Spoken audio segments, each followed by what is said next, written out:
פרק אחד בתוך הספר הזה, שבעצם היו מקריאים אותו בבתי הכנסת בעבר, ואז הרבנים החליטו להוציא את זה מההפטרה. היום זה נחשב הפרק האסור. האם שמעת על זה עוד פעם? לא שמעתי על זה. האם את רוצה לראות מה נסתר בפרק הזה? יש לך את זה? יש לי פה בתנ"ך. צריך לדעת כמה שיותר על זה, האמת היא. בעצם בגלל זה אנחנו עושים את התוכנית הזאת, כי רוב האנשים לא קראו את הפרק הזה בכלל, כי לא קוראים את זה עוד בבתי הכנסת. הפרק הוא ישעיהו נ"ג, נבואה מאוד חשובה על מי המשיח יהיה, ולמשך 1,700 שנים, מאז שהוא כתב את זה, כמעט כל הרבנים וחז"ל האמינו שזה פרק שמדבר על המשיח. בעצם גם בתלמוד, בסנהדרין צ"ח, גם ילקוט שמעוני, הזוהר, הרמב"ם, האמינו שהפרק הזה מדבר על המשיח.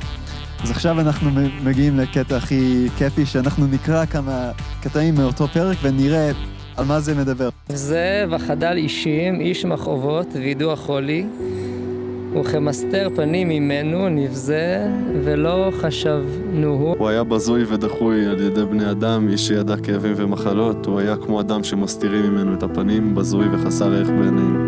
שזה מדבר העניין הזה על המשיח. זה חזק מאוד. אדם כמו שכתוב בזוי ודחוי על ידי החרבה. העם שלנו היה משוכנע שהוא שלילי. לא יודע למה. לא קיבלו אותו. דחו אותו. לא חשבנו שהוא היה המשיח. כל אוינו הוא נשא ומכאובנו סבלה. ואנחנו חשבנו הוא נגוע, מוכה אלוהים, מעונה. אכן, הוא נשא את המחלות שלנו, סבל את הכאבים שלנו, ואנחנו התייחסנו אליו כמו אל חולה במחלה קשה, שאלוהים גרם לו להיות מושפל ומעונה. הוא לקח את כל הכאב, את כל הסבל ואת כל המחלות עליו. ובכל זאת, דחו אותו. הוא עשה לנו טוב ובעצם נתנו לו רע בחזרה. הוא סובל בגללנו, בגלל כל בעצם העבירות שאנחנו עושים, אז הוא סובל את הכאב הזה. הוא נתן לנו מעצמו, הוא סבל בשבילנו, הוא לקח את המחלות שלנו, את כל החטאים שלנו. מעוצר וממשפט לוקח את דורו, מי ישוחח, כי נגזר מארץ חיים, מפשע עמי, נגע למו. ויתן את רשעים קברו ואת עשיר במותיו, על לא חמס עשה ולא מרמה בפיו. בפסוק 12 כתוב, תחת אשר הערה למוות נפשו. מה התוצאה של הסבל שלו בסופו של דבר? הוא מת. הוא מת. הוא ימות. עם עשירים. איזה כיף. אני גם רוצה. אז קיצר ישימו אותו על דברים שהוא לא עשה, וקיבל על זה. מעניין. הוא מת, אבל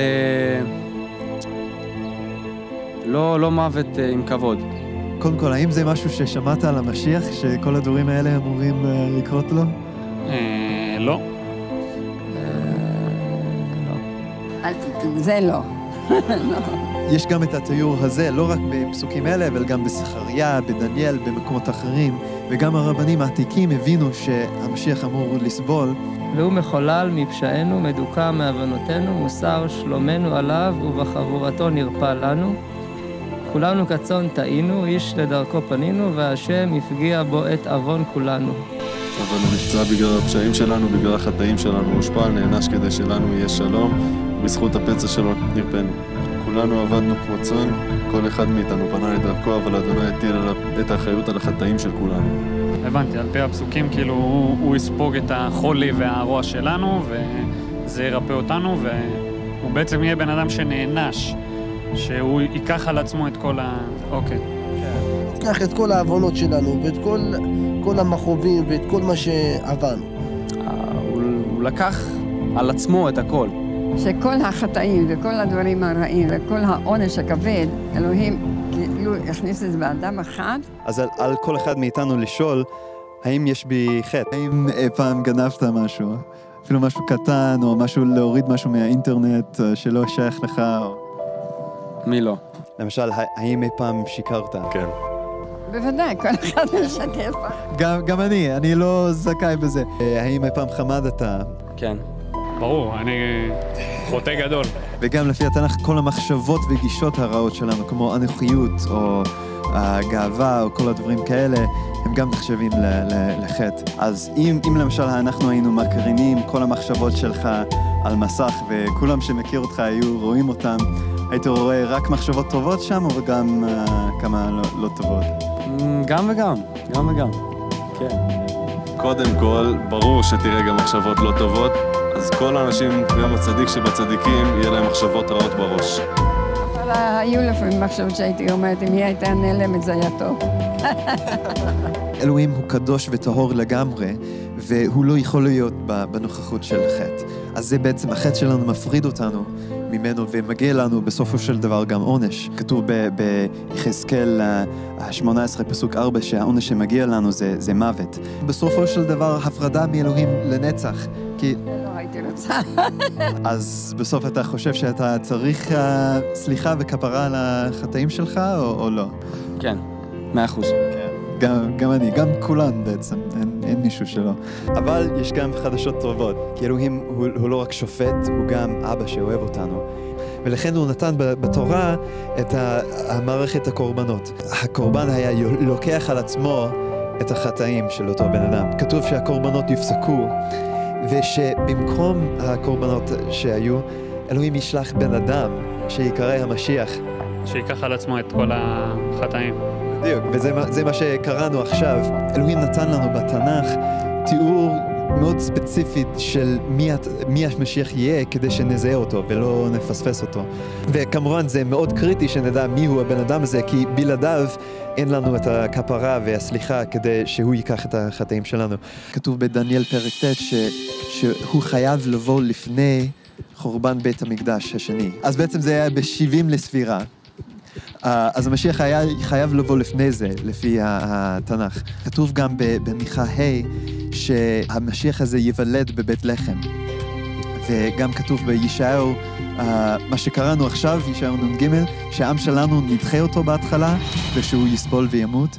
וכתוב בפסוקים אחרי זה, אחרי שהוא ימות, הוא יקום לתחייה, ואז כתוב כשגויים רבים יקבלו אותו, והם יכירו את אלוהי ישראל בגללו. אז עכשיו, מהתיאורים הללו, מהתנ"ך, יש מישהו בהיסטוריה שהגשים את הדברים האלה? אני לא יודעת. לא, לי לא ידוע. לך ידוע?